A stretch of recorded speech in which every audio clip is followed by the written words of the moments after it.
Welcome, everyone. Before the horror begins, like the video, subscribe to the channel and share in the comment where you're from and what time you're watching. It helps YouTube bring the best horror straight to your screen. Now let's begin. What creeps through the house when you're home alone and the night presses against the windows? Some shadows stir in empty rooms, knowing your isolation, their whispers weaving terrors that never leave your doorstep. Tonight, we lock ourselves in 3 chilling tales of home alone horrors, where the creak of a floorboard hides something alive. Bolt the doors, check the closets, and listen closely. Because some homes never let you feel safe. Story 1, The Door That Stared. The front door pulsed at midnight, its warped wooden frame forming pale, unblinking eyes that glowed with a sickly green light, glaring from the shadows of my empty Chicago apartment under a starless, humid sky. I was home alone, shattered by a breakup after discovering my partner's affair, a secret phone call I overheard one sleepless night, their words, "You're worthless," slicing through my heart like a splintered plank through flesh. The air was thick with dust and a sour, metallic stench seeping from the hallway's cracked baseboards, the space cluttered with scattered mail, a cracked mirror reflecting distorted shadows, and faint scratches etched into the floor like claw marks from something lurking beneath. The eyes multiplied, shimmering across the door's splintered grain, their gaze heavy with accusation, as if they saw every moment I'd clung to a love built on deceit. The floor quaked violently, etching the words "stay here" in jagged, glowing lines across the scratched linoleum, pulsing green, as if clawed by unseen hands burrowing up from the apartment's foundation. The air turned unnaturally cold, my breath fogging in thick clouds that clung to the peeling wallpaper, as the door hissed, whispering my name in her voice, warped and hollow, accusing me of ignoring the lies I'd suspected for months. My flashlight flickered wildly, its beam catching a figure behind the door, tall, featureless, its limbs unnaturally long and skeletal, its void face glowing with those sickly green eyes, its stare searing my skin like frostbite through my sweat-soaked shirt. The floorboards oozed black tar, reeking of decay, forming clawing hands that gripped my ankles, their acid-like chill burning my flesh, leaving welts that throbbed with my racing pulse. I stumbled back, tripping over a pile of unopened mail, but the door vibrated faster, the words morphing to "you knew," glowing brighter, the whispers swelling into a scream that rattled the apartment's windows. The wood pulsed, reflecting eyeless faces moaning my guilt, her secret calls, my silence, a love torn apart. The figure's tarry hands rose, scorching the walls with blackened streaks, the door splintering, dripping tar that shaped more screaming faces, each naming a regret I'd buried deep in my soul, every ignored sign, every tearful argument. I bolted for the kitchen, slipping on tar-slicked linoleum as the hallway quaked, the walls trembling, the faces screaming my name in a deafening, otherworldly chorus that echoed like shattered trust. I fled into the humid night, the figure's shadow chasing, its glowing eyes piercing through the fogged windows. I moved out, burned my old photos, but my doors glow at night, reflecting those pale eyes in their frames. My floor traces stay here in tar, shimmering under lamplight, and my skin burns, etched with the chill of that cursed door. Some doors see your sins before you lock them. Story 2, The Mirror That Screamed. The bathroom mirror screeched at 1 a.m., its fogged glass forming a pale, eyeless face that screamed silently, its wail piercing the stillness of my New York apartment under a flickering, buzzing bulb. I was home alone, haunted by a failed job interview that crushed my career hopes, a botched presentation that left me jobless, my boss's words, "You're hopeless," ringing in my head like a relentless echo through the tiled walls.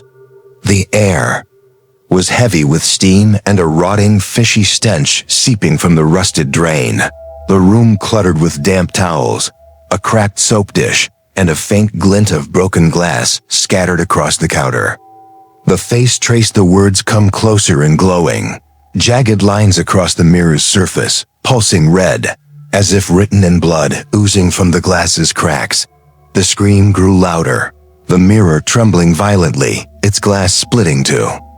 Reveal carvings, my name, my failures, my lost ambitions, etched as if by invisible claws, pulsing with a sickly green light that stung my eyes like static burning through my vision.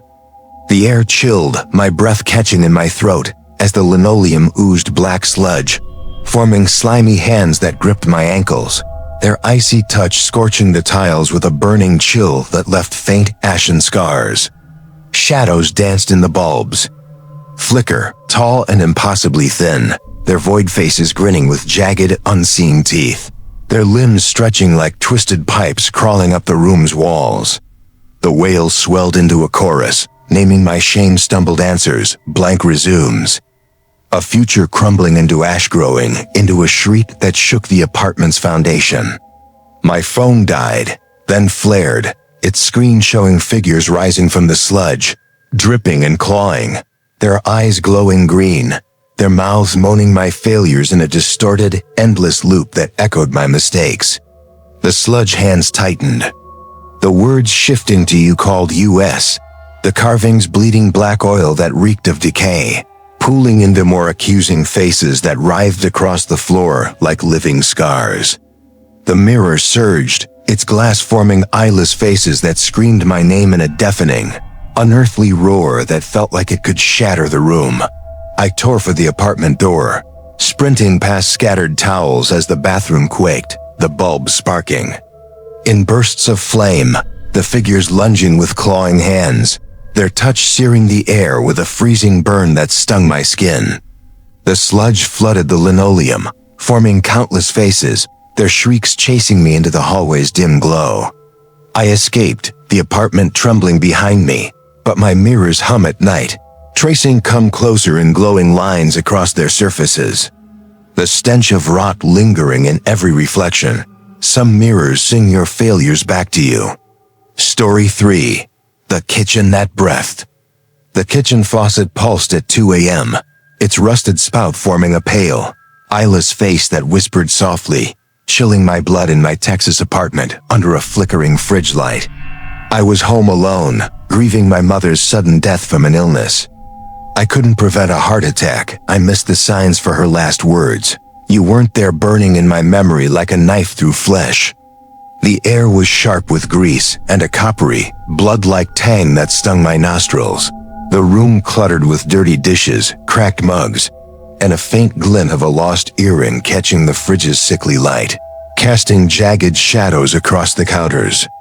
The face whispered "Stay with me" in her weak, dying voice, warped and hollow, accusing me of absence during her final gasping moments in that hospital bed.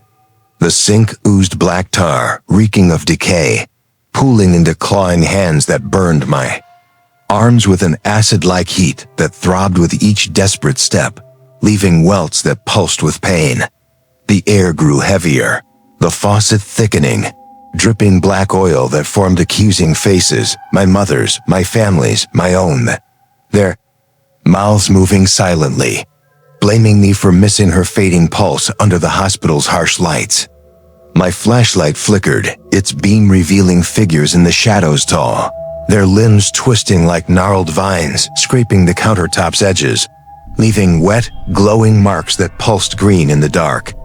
The kitchen screamed my name, the tar hands tightening, searing my skin with burns that lingered like scars etched in guilt. The fridge light flickered out, the room closing in, the oil flooding the tiles, shaping countless faces that echoed my grief in a chorus of unrelenting rage, their eyes hollow yet piercing through my soul. The cabinets shook violently, the figures lunging with clawing hands, their screams deafening my senses, drowning out my own panicked breaths.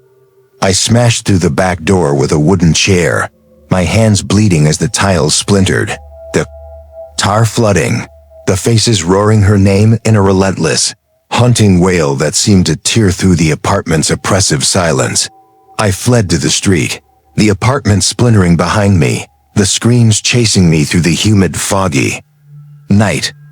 I swore off kitchens, burned my old cookware, but my faucets hum at night, forming my eyeless face in the metal, glowing faintly green in the dark. My hands burn with the word stay, etched into my skin like a brand, and the air smells of tar. Whispering her name in the stillness, some kitchens hold your grief forever. Which of these home alone nightmares would you survive until dawn? Share your own chilling encounters in the comments. Have you ever felt eyes watching from the shadows of your empty rooms? Like the video, hit that subscribe button and ring the bell for more terrors from the darkness. Something darker waits in the next solitude. We'll see you there.